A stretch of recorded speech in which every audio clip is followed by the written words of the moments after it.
October favorites time already. I apologize if my voice is a little extra weird in this video. I'm a little under the weather, and I've been a little under the weather for a few weeks now.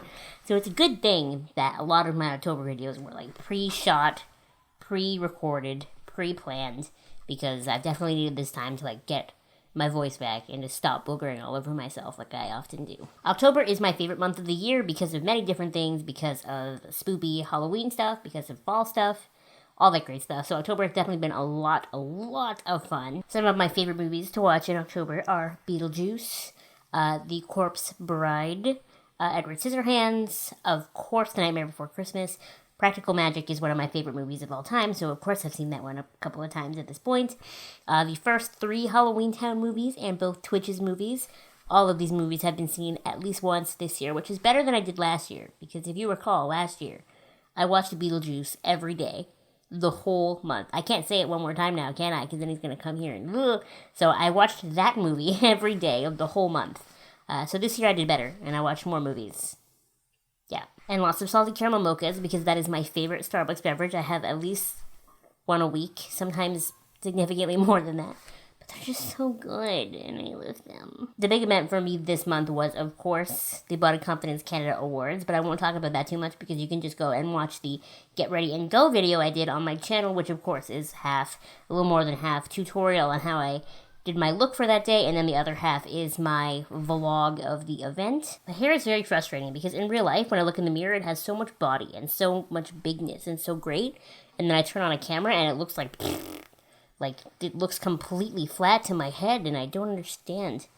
I still have to find my happy medium between IRL volume and camera volume, but I promise in real life, my hair looks really good, and I'm actually planning on doing a video either next week or the week after on how I style my short hair, because when I first cut my hair short, I couldn't find any videos that really helped me learn how to do it, so, if you want something done, you gotta do it yourself. So as far as products go, I try not to buy anything really expensive this month, because I know that the Sephora VIB Rouge sale, Friends and Family sale, whatever they call the November one, is coming up in a few weeks, and so I've been kind of collecting a cart for that and trying to save up money for that, because there's a bunch of stuff that I want, a bunch of stuff that I need to restock on, trying to save up so that I'm good for there.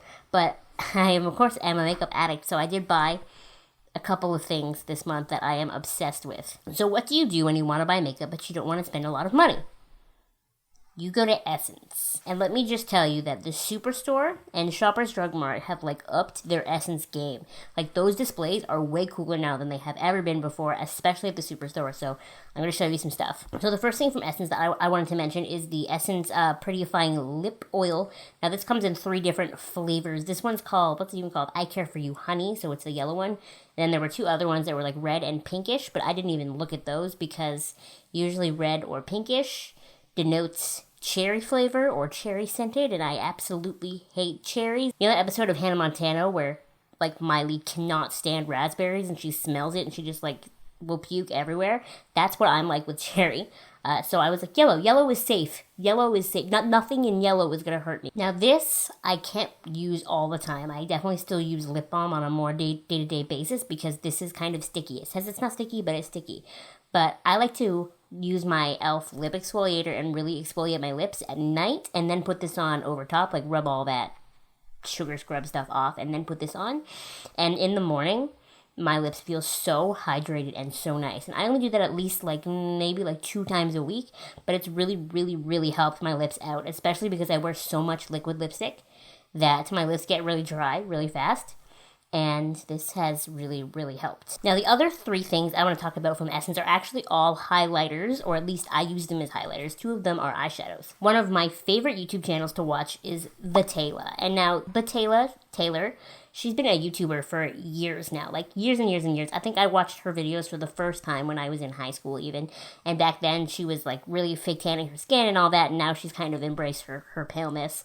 And I have always really loved her channel because she's very real. She's very, realistic. It's not there's no fancy sequin background. It doesn't look like it's professionally lit. It's lit well, but it feels a little more real. And that's kind of something that I love in her videos and that I try to keep in my videos, because it just feels more like you're just watching a person on the internet rather than you're watching a big ad, Another thing that I love about Batayla that I'll just mention while I'm here is that because she doesn't have perfect skin, she's got cystic acne, when she tests out foundations, which is something she does a lot of on her channel, like, you really get to see the coverage. You really get to see how it lasts and how it sits on, like, real skin, which is something that you don't get to see a lot on YouTube because a lot of YouTubers have perfect skin. I'll even say for myself that my skin isn't particularly bad, so I can review a foundation and tell you how much I love it, but if you have problematic skin, my thoughts might not help you, whereas hers will. So just put that out there. If you are looking for a channel that, will really, really show you foundation, check her out. Anyway, Latayla is very pale, and she talks about her paleness all the time, and she suggested the Essence eyeshadows in Snowflake and in Apricota for pale skin. Now, I bought Snowflake first. You can see I've had it for a while because the label's a little bit worn off, and I was wearing it for like a long time on my face, but the problem is that I might not be pale enough for Snowflake because it is a white eyeshadow. It's got a lot of like white back pigment, and if I put too much on, I was getting a little bit of grayish on my cheeks. And I mean, I can still use it. I just have to be a little more careful with it. I definitely use it in the inner corners and, on my eyelid and that sort of thing. But the other day, I went out and I bought the Apricota shade. Now, this works much better for my skin because it's got more of a peachy undertone. So I can keep piling it and piling it and piling it on, and you can't tell that it's an eyeshadow. It just looks like shininess on my skin. Apricota is the highlight that I'm wearing right now, and see, doesn't it look so good? Look at that. Yes. I'm also wearing it in my inner corners and just a little bit on my brow bone. I don't like a really shiny brow bone, but, I'm going to swatch them on my hand for you right now. So that's them swatched. This one is Snowflake, and this one is Apricota. See, and they just look so nice, but you see how Snowflake is like got that really intense white base, and that's why it was kind of showing up on my face a little bit. Now, the other Essence highlighter that I want to talk about is a legitimate highlighter. It's their Pure Nude highlighter in the shade Be My Highlight. How often can I say highlight in one sentence? Now, my friend Katie, not Katie that I usually talk about, a different Katie, an internet friend Katie, she told me to buy this like forever ago. She was even like Snapchatting me pictures of it when she bought it, and then I was having a really hard time finding it myself, so I never bought it. And then it kind of blew up on YouTube the past couple weeks. A lot of other people were talking about it and swatching it, and then it's kind of like, all right, I'll go out and I'll buy it. And it's not a really intense highlighter the way you think of like a Becca highlight or, anything that you get at Sephora. It's just like a very subtle, see on my finger there? A very subtle, like a highlighter that doesn't look like a highlighter. It's going to look very natural, glowy on your skin. So it's the bottom one on my hand there. See how it's just very subtle? I personally like a little more intense of a highlighter than this, so I only use this on days where I'm going really natural with my makeup. Even if I'm not wearing eyeliner or I'm not wearing a bold lip, I might grab for this one instead. But with that said, it is still a really nice natural highlight. You're getting a lot of product in here, and I just overall really do like it. I also feel that it kind of has like a peachy undertone, whereas I was worried just by looking at it that would be straight up gold, which I don't like. And it's got like almost like a blurring effect. Like I get really wrinkly and really pory and really bleh up here, and it really sits nicely on my skin, whereas I found with my Becca highlighter, it really emphasized pores and wrinkles and gross skin that I had. So I actually think I prefer the formula on this one, even though it's not as shiny. Before I move on, I should probably just address my fingernails. Usually I have them painted, but I took the paint off yesterday so that I could redo them and then never redid them.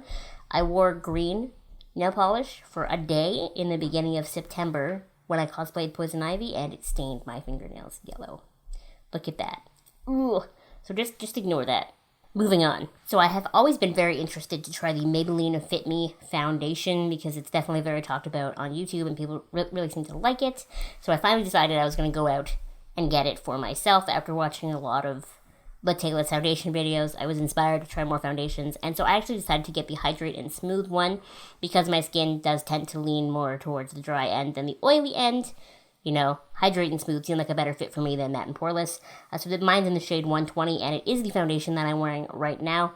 I actually really like it. I wasn't expecting to. I was ready, but I really like it. I like it because it's hydrating, but it sets. I always find that foundations that are hydrating don't set by themselves, and I have to set them with powder, and then they're like not as nice, and it's just like a whole thing. And I feel like this is the best way for me to describe this without taking all the content of the review video that I just shot for it out.